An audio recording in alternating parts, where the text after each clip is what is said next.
que l'on peut penser de l'identité d'un peuple?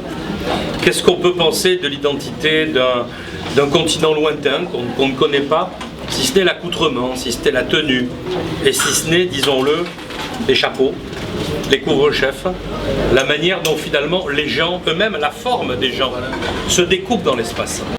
J'ai toujours aimé les gens, quels qu'ils soient. Quand j'ai habité à Paris, d'ailleurs, j'ai eu la chance de rencontrer énormément de personnes de tout niveau, de tout milieu, de tout genre. Et j'ai toujours aimé les couvre-chefs, les chapeaux. Donc de là, j'ai commencé à peindre énormément des chapeaux en voyageant dans ma tête, parce que bon, j'avais pas les moyens de voyager. C'est comme ça que j'ai fait toute la période du Pérou, les turbans en Arabie, etc. Et puis après j'ai eu la possibilité de voyager, surtout en Asie, et donc j'ai continué, mais j'ai aussi rencontré les gens là-bas, ce qui m'a permis de passer à un stade au-dessus, plutôt que les chapeaux, ça a été plus les personnages, et c'est comme ça que j'ai commencé à faire des portraits. Toute cette foule rassemblée, qui vous regarde ou qui ne vous regarde pas, avec visage ou sans visage. Il y a les deux options dans ton travail.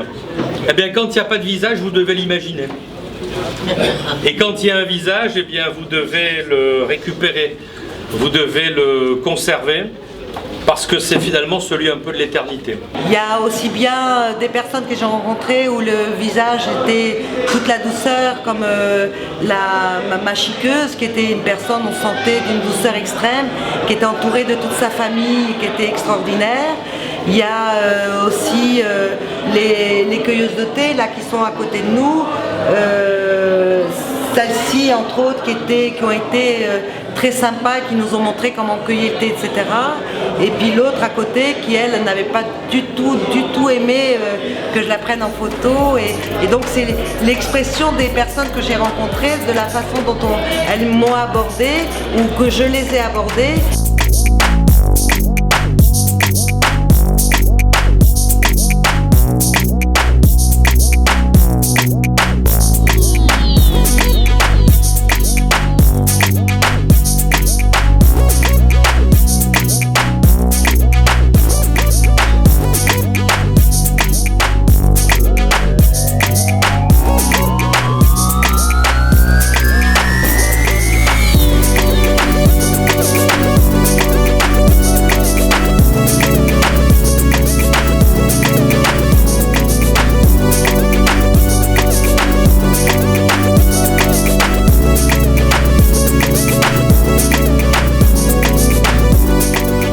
On est en dehors du temps, on ne sait pas exactement où on est, on ne saura jamais avec qui on est, mais on sait qu'on y est.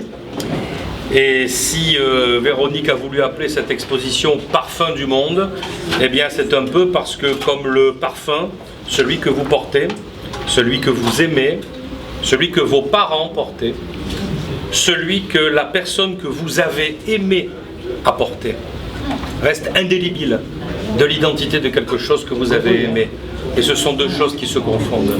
Alors oui, merci Véronique d'avoir ce soir associé le parfum du monde dans ce qu'il a d'éternel, d'approprié à l'identité un peu inconsciente que nous tenons de notre mémoire ou de l'idée que nous nous faisons des choses, et le monde lui-même au travers de tes chapeaux qui ce soir nous recouvrent bien. Je vous remercie.